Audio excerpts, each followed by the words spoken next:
네, 오늘 말씀의 제목은 가정치유라는 말씀의 제목입니다. 오늘 주일 예배에 자리에 오신 여러분들을 진심으로 환영합니다. 오늘은 어버이 주일이죠. 어버이 주일에 우리 모든 가정이 우리의 영원한 아버지 되시는 하나님을 사랑하고 또 나를 낳아주신 육신의 부모님께 효도하는 복된 가정 되시기를 축복합니다. 우리가 사는 세상의 가정은 완전한 가정은 없습니다.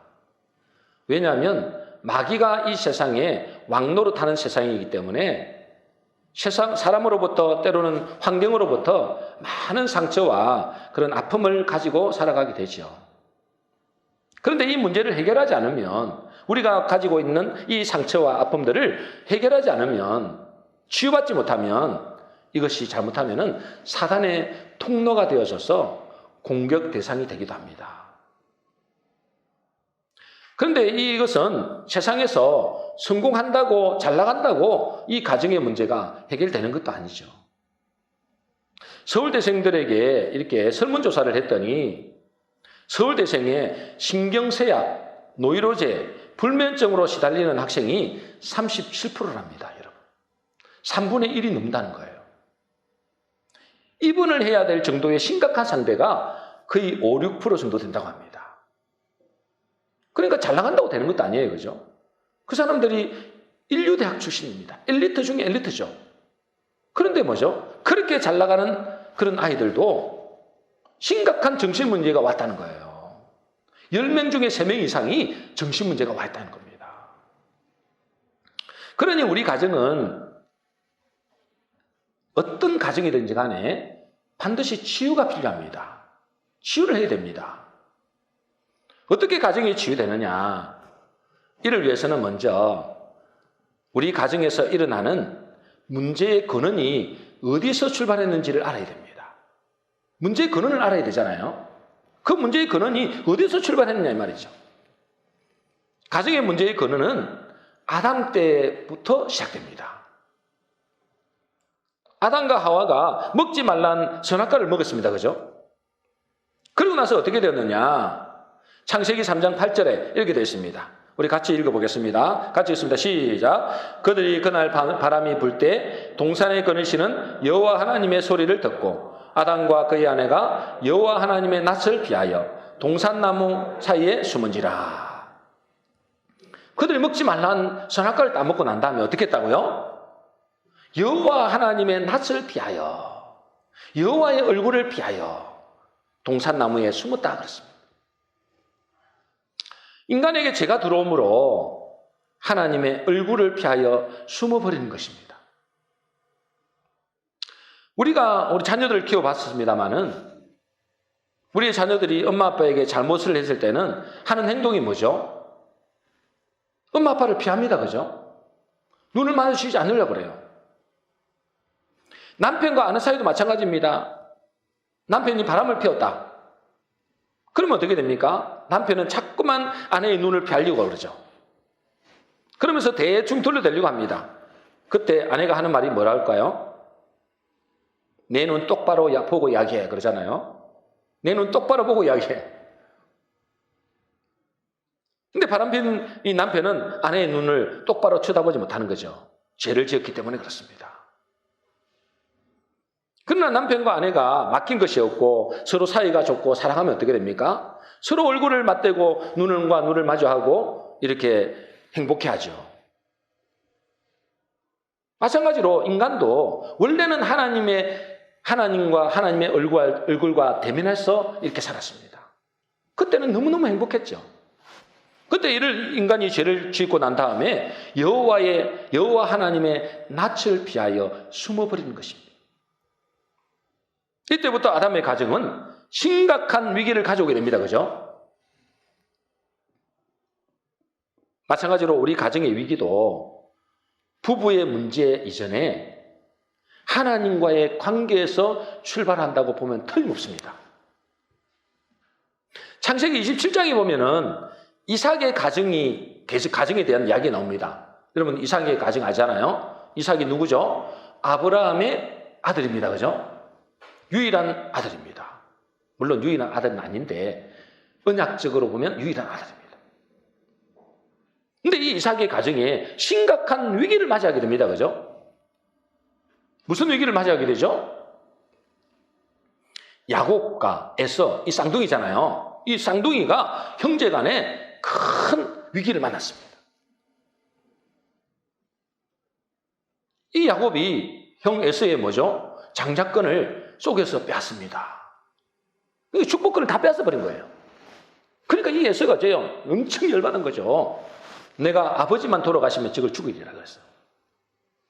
원한을 품었습니다. 원한을. 형제 간에 이 원한을 품은 거예요. 가정에 심각한 위기가 찾아왔습니다. 그러니 야곱은 삼촌 라반의 집으로 저 메소포타미아 저 먼 나라에 도망을 가게 됩니다. 그런데 이제 창세기 32장에서는 이 야곱이 그곳에서 엄청 고생합니다. 그죠? 그런 고생을 하다가 20년 만에 고향으로 돌아오게 되죠. 그런데 여러분 돌아오는데 여전히 형 에서와의 관계가 회복되지 않은 상태였습니다. 그죠? 그러니 야곱이 고향으로 가면서도 자기 형 에서의 문제 때문에 많은 번민을 합니다. 괴로워하죠. 고향으로 돌아가는데 얼마나 마음이 불안하고 두려워하는지 모르는 것입니다. 그래서 그 형 에서의 마음을 얻어보려고 인간적인 방법을 다 동원합니다. 형을 위해서 뭐합니까? 많은 선물들을 앞서 보내죠. 종들을 통해서 앞서서 이 형의 선물을 보냅니다. 그죠?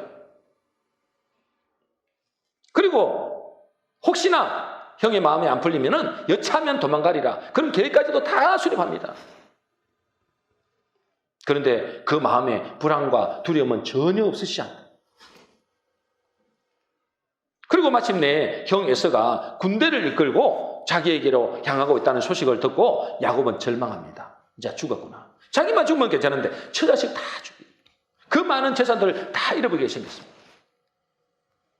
그런데 여러분 결국 그 형과의 문제 해결을 합니다. 그죠? 어떻게 해결을 할까요?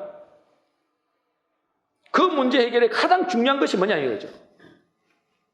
그 야곱이 이제 그 형의 문제를 해결하기 위해 인간적인 방법 다 동원해도 안 되니까 결국은 뭐죠? 야복강에서 하나님과 독대하는 시간을 가집니다. 도저히 자기 힘으로는 안 된다는 거예요. 그래서 하나님과 독대하는 시간이에요. 그걸 보고 성경에서는 하나님과 씨름했다 그래요. 야곱의 인생의 가장 위기의 순간에서 야곱은 야복강에서 하나님과 관계 회복에 나선 겁니다. 그때 그는 변화됩니다. 그죠? 하나님과 간절히 부르짖잖아요. 하나님께 씨름합니다. 그때 그 인생이 바뀝니다. 인생이 바뀌어버려요. 그의 인생이 원래는 인생이 어떤 인생이었어요? 원래 인생은 말 그대로 야곱의 인생이에요. 속여 빼앗는 야곱의 인생, 사기꾼 기질이 있는 야곱의 인생, 속고 속이는 인생, 그런 인생이었어요. 그죠? 근데 하나님과 독대함으로, 하나님과 씨름함으로 그의 인생이 어떻게 바뀌어요? 이스라엘의 인생으로 바뀝니다. 이스라엘 인생이 뭐죠? 하나님과 겨루어 이겼다는 거예요. 하나님과 겨루어 어떻게 이기겠습니까? 많은 하나님께 부르짖어서 자기 인생을 바꿔버린 거예요. 하나님과 겨루어, 하나님께 응답을 받아버린 거예요. 그래서 그 인생이 야곱의 인생에서 이스라엘 인생으로 확 바뀌어버렸습니다. 그리고 나니까 어떻게 됩니까? 야곱과 에서의 관계가 확 바뀌어버립니다. 여러분. 그 철저지 원수, 만나기만 하면 죽이려고 했던 그 원수가 싹 바뀌고 나중에는 뭐가 됩니까? 자기의 보호자가 됩니다. 창세기 33장 4절에 이렇게 되어 있습니다. 우리 같이 읽어보겠습니다. 시작. 에서가 달려와서 그를 맞이하여 안고 목을 맞추어 그와 입맞추고 서로 우니라. 여러분, 원수가 자기를 잡아 죽이려고, 저 자식을 다 잡아 죽이려고 찾아왔던 에서가 있잖아요. 야곱의 인생에서 이스라엘 인생으로 바뀌어버리니까 완전히 뭐가 됩니까? 치유의 역사가 일어난 겁니다. 그 큰 이삭의 가정에서 가장 큰 문제가 해결된 것입니다. 그러므로 그러므로 우리 가정에서 여러분 부부 간의 문제, 부모 자식 간의 문제, 형제 간의 문제 어떻게 치유를 받을까요? 여러분의 가정은 문제 없습니까? 틀림없이 있을 겁니다. 그죠? 근데 그 문제를 어떻게 해결하냐 말이에요. 하나님과의 관계를 먼저 해결받아야 되는 것입니다. 그렇지 않으면 절대로 가정의 치유와 회복은 일어나지 않습니다. 잠시 임시 방편으로 덮어줄 수는 있어요. 그러나 근본적인 문제는 절대 해결 안 됩니다, 여러분. 이거 해보셨잖아요. 왜냐하면 이 가정 문제의 근원이 뭐죠? 아담에서 나온 거예요. 하나님과의 관계의 문제에서 나왔단 말이에요. 아담이 뭐라 했습니까? 선악과를 따먹고 죄를 범하고 난 다음에 하나님 관계가 틀어지고 나니까 여호와 하나님의 낯을 피한 그때부터 가정의 심각한 위기, 야곱의 인생으로서는 심각한 이 가정의 위기 그러잖아요. 그죠? 그런데 하나님과의 관계가 회복되니까 그 가정이 회복되는 것입니다. 여러분의 가정도 하나님과의 관계를 회복하지 않으면 절대로 여러분의 그 근본 문제는 해결되지 않습니다. 제가 지난주에 읽은 책에서 이 자기 남편의 이야기를 하더라고요. 이 남편은 예수와는 완전히 담을 쌓은 사람이에요. 이게 예수라고 하면은 정말 이렇게 이상한 사람으로 취급하는 정말 덜 떨어진 사람이 예수 믿는다고 생각했던 이 사람. 자기 부인도 절대로 교회를 못 가게 하죠. 그런데 사업이 완전히 망하고 빚쟁이들이 하루가 멀다 하고 찾아오니까 이런 말할 수 없는 고통을 당하는 거예요. 여러분 고통이 뭐죠? 때로는 축복입니다. 여러분. 이런 말할 수 없는 고통이 찾아오는 거예요. 그러니 이분이 있잖아요. 도저히 아내가 볼 때 이거 안 되겠다 싶어서 당신 이번 기회에 기도원에 가서 기도나 좀 하고 오시죠. 그랬어요. 여러분 이 황소 고집에다가 절대 아내의 말을 안 듣는 사람인데 주로 이런 사람은 절대 또 아내의 말을 안 듣습니다.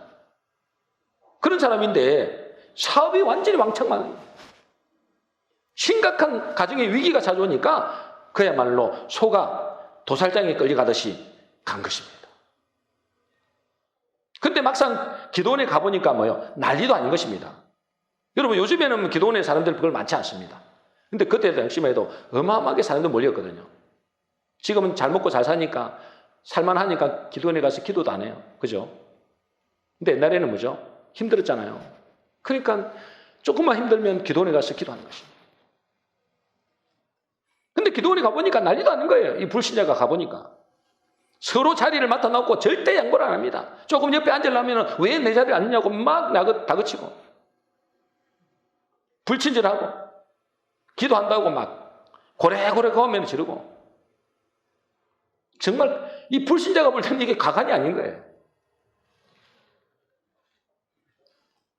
이분이 생각하기를 그 기도원에 올라온 이 사람들을 가만히 보니까 여자들은 집에서 밥하기 싫어서 가출한 여자들이고 남자들은 자기처럼 사업에 부도 내고 갈 데가 없어서 도망온 사람들처럼 보였다는 거예요. 뭐 그렇게 자기 눈에는 그렇게 보이겠죠. 그래서 그분이 이렇게 말합니다. 하나님 양반, 정말 당신이 살아있는 신이라면 원수 사랑은 둘째치고 당신 믿는 저 연놈들이나 자리 싸움이나 좀 막아보세요. 자리 싸움 한다고 지금 다투고 앉아있으니까 원수 사랑 뭐 그런 거는 일단 두 번째 치고 저거는 좀 말게 봐라. 그렇게 이야기해요. 그래서 이것들을 볼 때는 도저히 예수 믿는 이건 말도 안 된다. 그래서 자리를 박차고 나오려고 하는데 할머니 한 분이 애원을 하더래요. 제발 예배 한번 드리고 가면 안 되겠네요.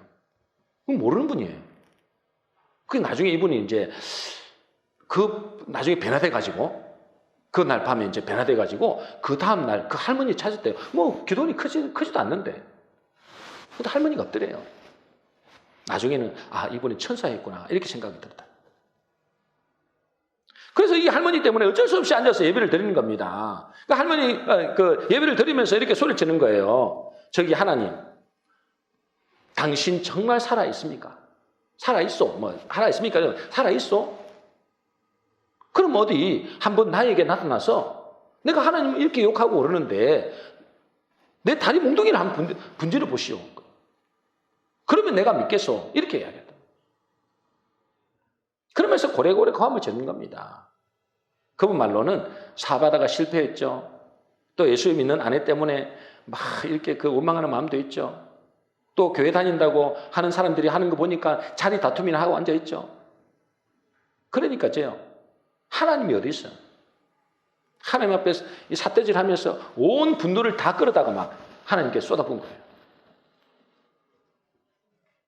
그렇게 소리를 치고 막 하는데 환상이 보이는 겁니다. 환상이 보이는데 무슨 환상이 보이느냐? 십자가에서 한 사람이 피를 흘리고 있는 겁니다. 머리에는 가시관이 찔려서 피를 철철 흘리고 있고, 손발은 모태에 박혀가지고 샘 쏟듯이 피가 솟구치고 있고, 허리에는 창에 찔려서 가슴에 피가 강물처럼 흘러서 자기 몸을 다 적시더래요. 예수님의 십자가를 본 거죠. 그것을 보는 순간 그는 이렇게 소리칩니다. 나는 부모에게 살아서는 안 될 죄인입니다. 나는 아내에게 살아있어서는 안 될 남편입니다. 나는 자식에게 살아있어서는 안 될 아버지입니다. 나는 이웃들에게 살아있어서는 안 될 이웃입니다. 저는 마땅히 죽어야 할 죄인입니다. 저는 이 무거운 짐을 감당할 수 없으니 차라리 저를 죽이십시오. 하나님 저를 절대로 용서하지 마십시오. 아니, 그 입에서 그렇게 나오죠. 그리고 이분이 처절하게 울면서 회개했어요. 그리고 몇 시간을 통곡하고 회개하고 바깥에 나와보니까 온 세상이 전혀 다른 세상이 되어 있더래요. 여러분들 많이 경험해 보셨죠? 이전에는 세상에서 가장 추한 존재가 인간이라고 생각했어요. 저 인간들이 정말 더럽고 추하거든요. 그런데 자기가 변하고 보니까 가장 아름답고 사랑스러운 존재가 인간이라는 거예요. 그리고 자기 아내를 서울 시내에서 만났는데 그곳에서 그 사람들 많은 곳에서 그 서로 을사안고 엉엉 울면서 아내에게 용서를 빌었어요. 그리고 아내에게 이렇게 외쳤습니다. 여보, 살아계시더라고. 당신이 믿는 당신의 하나님이 정말 살아계시더라고. 내가 그 하나님을 만났어. 당신은 나의 생명의 은인이요. 그렇게 소리치더라고요. 그 남편이 하나님과의 관계가 회복되니까 어떻게 되겠습니까, 여러분? 그 가정이 완전히 회복됩니다. 그 가정만 회복된 것이 아니라 그 사업장도 회복된 거예요. 자녀들과의 관계도 완전히 회복된 거예요. 여러분의 가정의 문제의 근원이 어디 있다고 생각하십니까?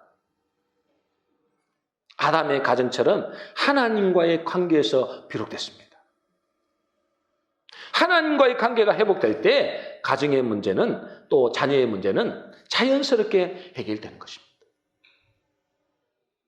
이 하나님과의 관계가 회복도 안 되면 여러분 하나님과의 관계가 영원히 안 열리는데 여러분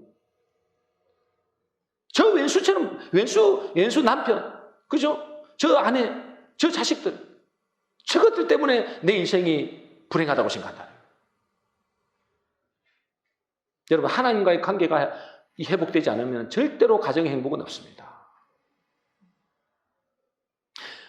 여러분 아담은 죄를 지어서 하나님과의 낯을 피할 수밖에 없었잖아요. 그런데 우리는 뭐죠?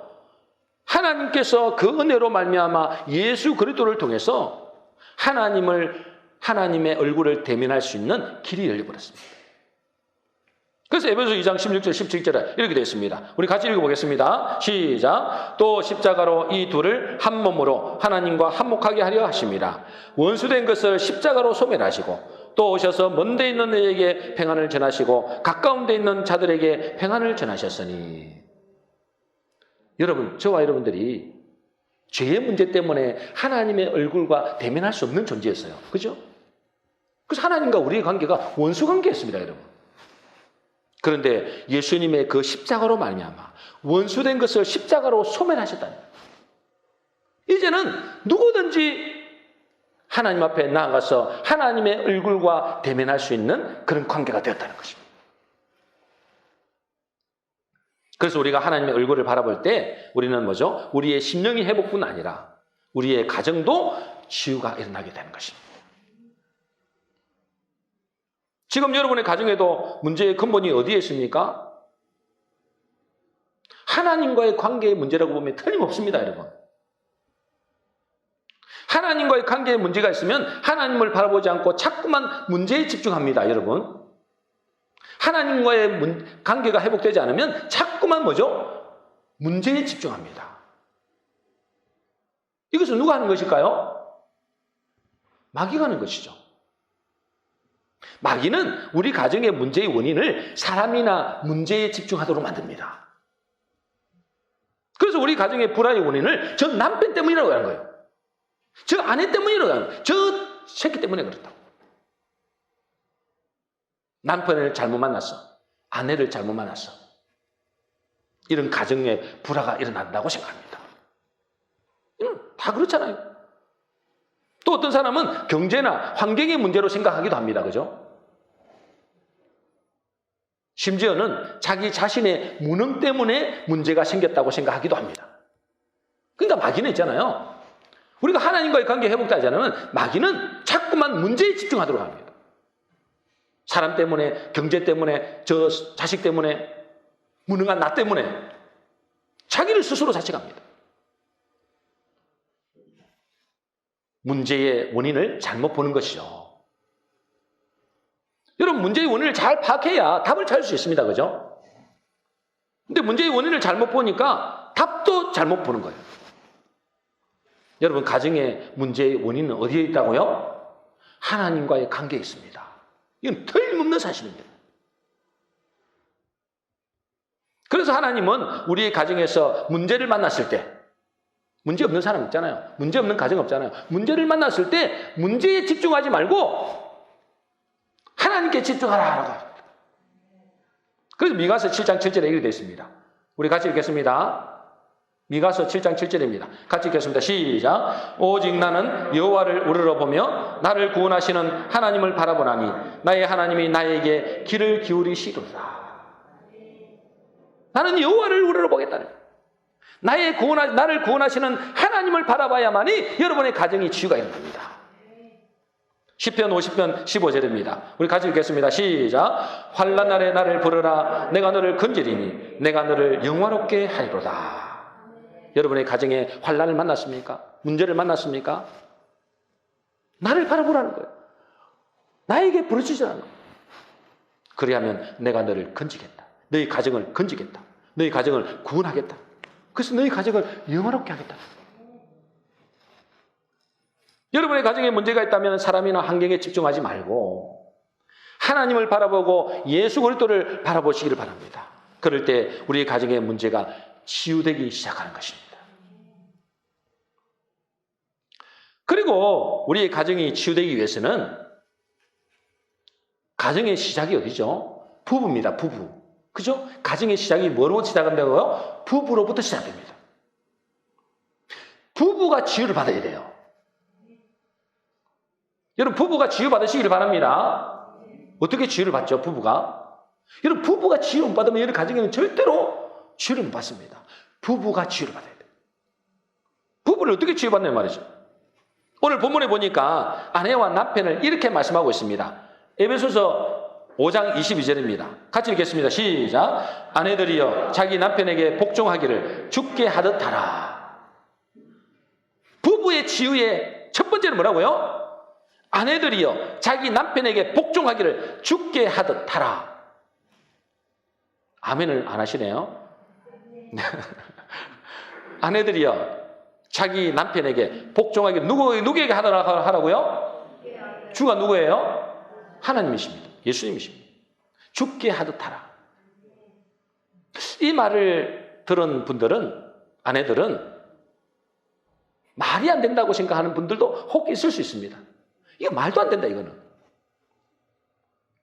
내가 왜 저런 남편에게 복종해야 되는데. 이렇게 생각하는 분도 있죠. 내가 왜 저 따위 남편에게 내가 복종해야 되는데. 이렇게 생각하는 사람 분명히 있을 겁니다. 저런 남편에 저것도 남편이라고 복종하라는 것은 도저히 이해할 수 없고 나는 그렇게 할 수 없다. 이렇게 생각하는 사람도 있을 수 있어요. 육신적으로는 충분히 이해가 됩니다. 맨날 술만 먹고 행패나 부리고 그런 남편 있잖아요. 그런 남편에게 복종이 쉽게 됩니까, 여러분? 자기가 무슨 가정의 왕이나 된 것처럼 군림하려고 하는 그런 남편도 많습니다, 여러분. 여러분, 불신자들 가정 보세요. 여러분 가정은 안 그렇죠? 여러분 가정은 다 남편이 섬기잖아요. 아닙니까? 그런데 이제 불신자들, 저 불신자들 있잖아요. 자기가 가장이다 이거야. 우리 집의 왕이다 이거. 왕으로 군림하려고 합니다, 여러분. 다 텔레비전 집멋대로 놓고 있잖아요. 밥 차리라 그러고. 근데 그런 남편에게 어떻게 내가 복종하냐 이 말이에요. 이해가 되죠, 여러분? 이해가 안 됩니까? 여러분 이해가 다 되시잖아요. 자녀들에게 사람 얼마나 좋은데 그 자녀들에게 민폐를만 끼치는 그런 남편에게 어떻게 복종이 가능하냐 이 말이에요.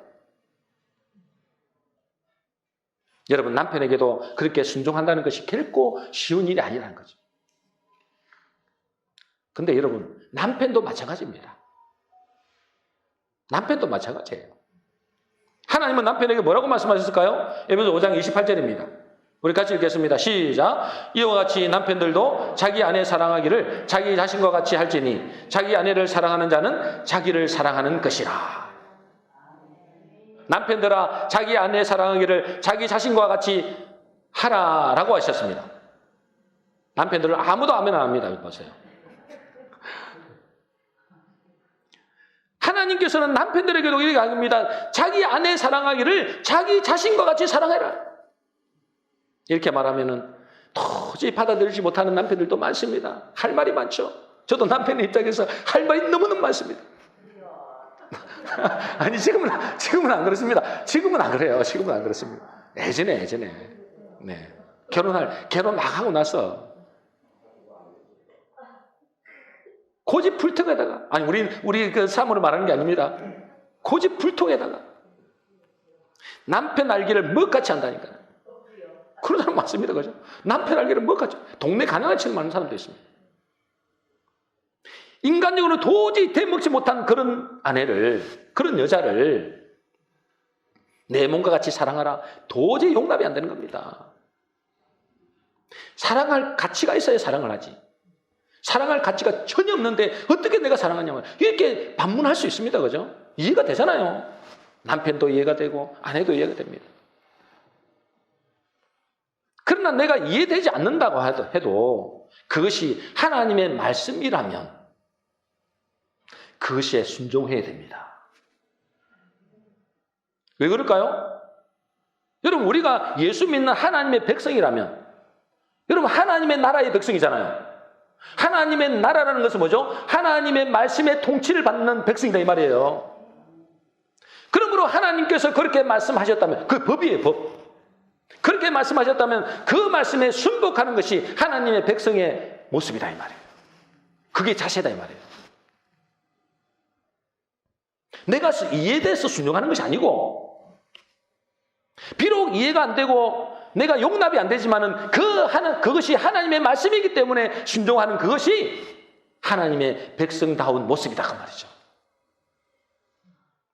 여러분 우리가 복음을 이해해서 믿은 게 아니잖아요. 여러분 복음이 이해가 됩니까 여러분?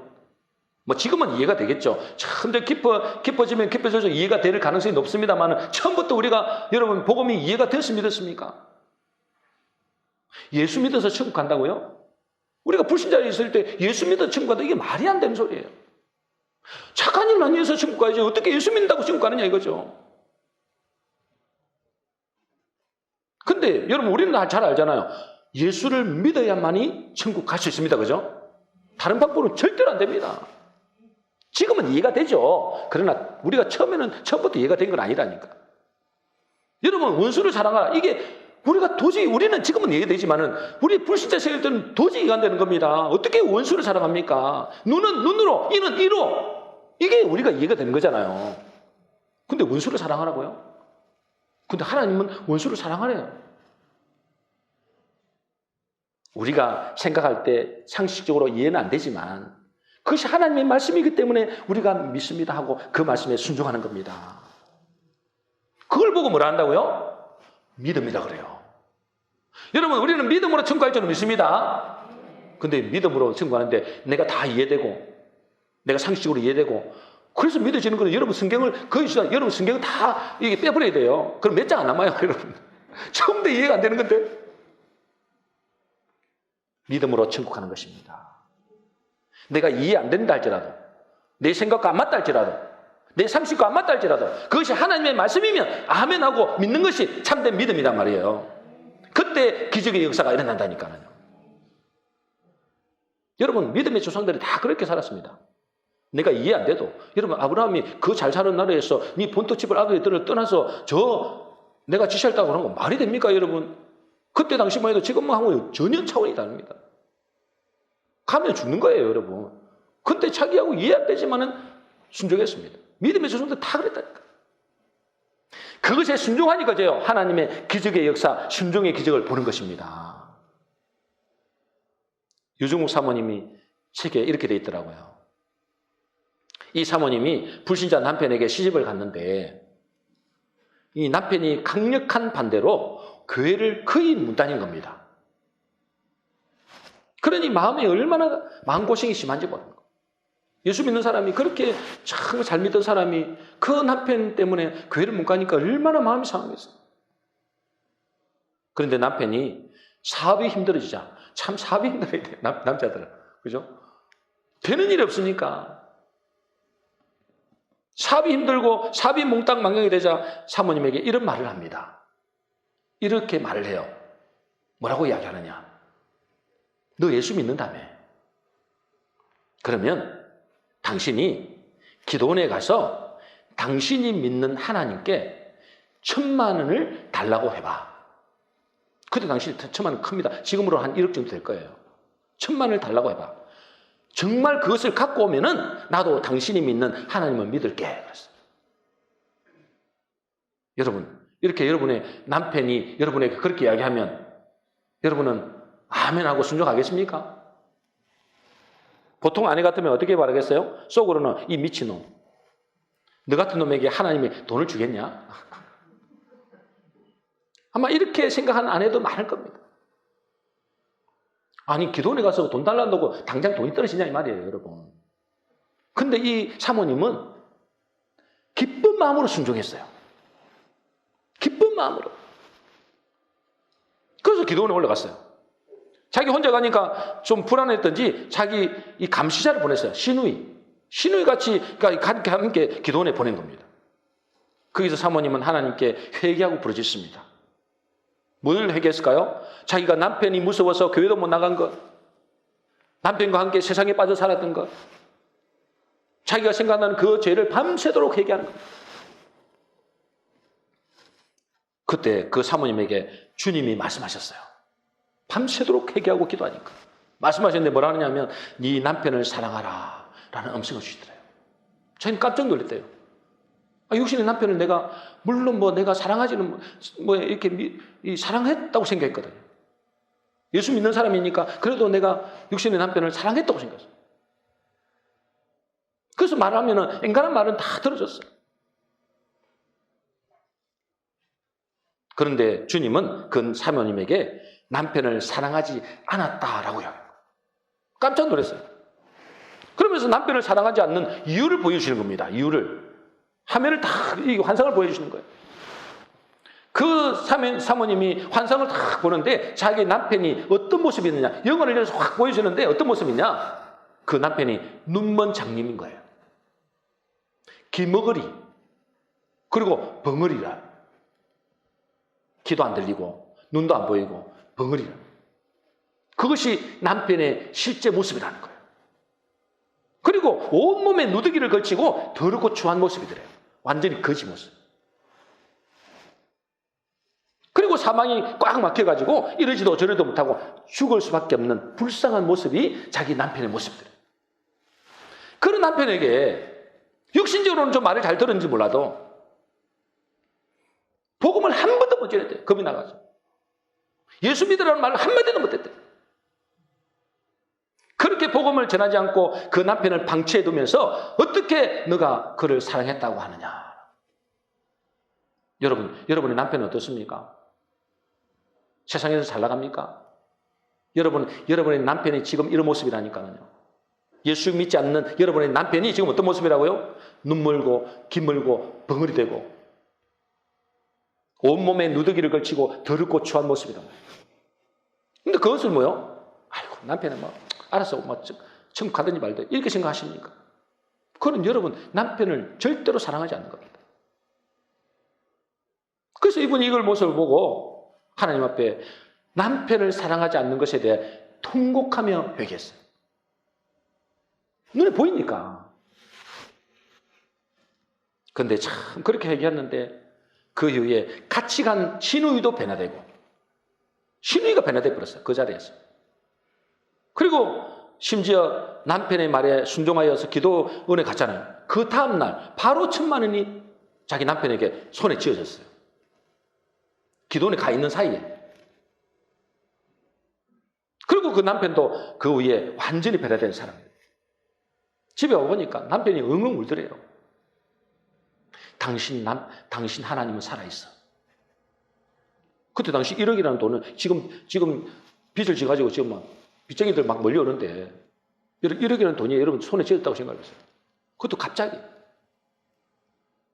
당신 하나님은 살아있어.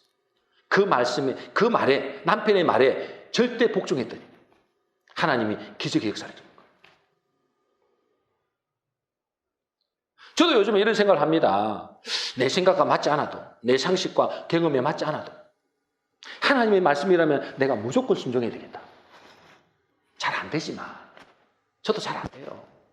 잘 안 되지만 그런 마음을 가져야 되겠다라는 생각을 가지고 있어요. 여러분 우리의 상식으로 하나님께서 말씀하실 때 상식으로 이거는 안 되고 저거는 안 되고 다 빼버리고 내가 순종하는 거 하잖아요. 그러면 기적의 역사는 절대 안 일어난다. 비록 내 생각과 안 맞고 내 상식과 안 맞다 할지라도 내가 이해가 안 된다 할지라도 그것이 하나님의 말씀이라면 순종해야 됩니다. 그때 기적의 역사를 본다는 거예요. 여러분 우리는 이 땅에서 하늘나라의 백성으로 살아가는 사람입니다. 그죠? 저와 여러분들은 하나님의 백성으로 살아가고 있잖아요. 하늘나라의 백성으로서 가장 중요한 훈련장이 어딜까요? 여러분 우리는 하늘나라에 가야 됩니다. 그죠? 하늘나라의 백성입니다. 그런데 이 땅에서 하늘나라의 백성으로서 가장 중요한 훈련장이 있죠. 이 세계는, 이 세상은 훈련장이 어디입니까? 가정이고 부부관계라는 거예요. 여러분 우리의 가정, 우리가 이 땅에 사는 것은 하나의 훈련장이라는 거예요. 그것을 통해서 하나님은 그리스도와 우리의 관계를 깨우치기를 원하십니다.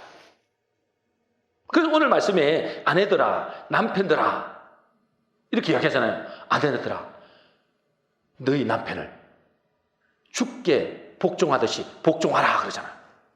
남편들아, 네 아내를 네 몸과 같이 사랑하라 하잖아요. 왜 이런 말씀하셨을까요? 이것은 단순히 가정에서 아내와 남편만을 의미하는 것이 아니라는 거예요. 무엇을 의미한다고 했나요? 에베소서 5장 31절, 32절입니다. 우리 같이 읽어보겠습니다. 시작. 그러므로 사람이 부모를 떠나 그의 아내와 합하여 그 둘이 한 육체가 될지니 이 비밀이 크도다. 나는 그리스도와 교회에 대하여 말하노라. 여러분의 가정의 부부관계, 이걸 뭘 말한다고 지금? 그리스도와 우리 신부를 말한다는 거예요. 이 가정, 여러분의 가정은 하늘나라의 모형이라는 거예요. 여기가 훈련장이라는 거예요. 여러분의 가정이 하나님의 훈련장인 줄 믿으시기 바랍니다. 하늘나라의 훈련장. 그리스도의 말씀이 내가 이해가 안 되지만 그 말씀에 내가 순종하는 것이 하늘나라의 백성이거든요. 이 남편에게 내가 복종한다고 해서 말도 안 되는 이야기지만 그 남편에게 복종하는 것이 그리스도께 복종하는 그 훈련이다 그 말이에요. 아내를 사랑한다. 저는 아내를 내가 사랑해. 사랑할 만한 가치도 없는데. 근데 그것을 사랑하는 것이 뭐죠? 그 하늘나라에서 하나님의 말씀에 순종하는, 하늘나라의 백성으로서 순종하는 그 모형이다 그 말이에요. 그래서 우리 가정이, 우리의 부부관계가 뭐라고요? 이 비밀이라는 게 비밀. 여러분 비밀입니다 이것은. 여러분의 가정이 비밀이라는 거예요. 뭐의 비밀이라고요? 그리스도와 우리의 관계의 비밀이라는 거예요. 그리스도가 우리의 신랑이잖아요. 우리는 신부잖아요. 나중에 장차 그리스도와 우리는 신랑 신부로 혼인잔치를 벌입니다. 그때 어떻게 됩니까? 그리스도의 말씀에 순종하는 거잖아요. 내가 이해가 돼서 순종하는 게 아니잖아요. 그리스도의 말씀이니까 순종하는 거예요. 그 훈련을 지금 우리 가정에서 부부관계에서 한다는 것입니다.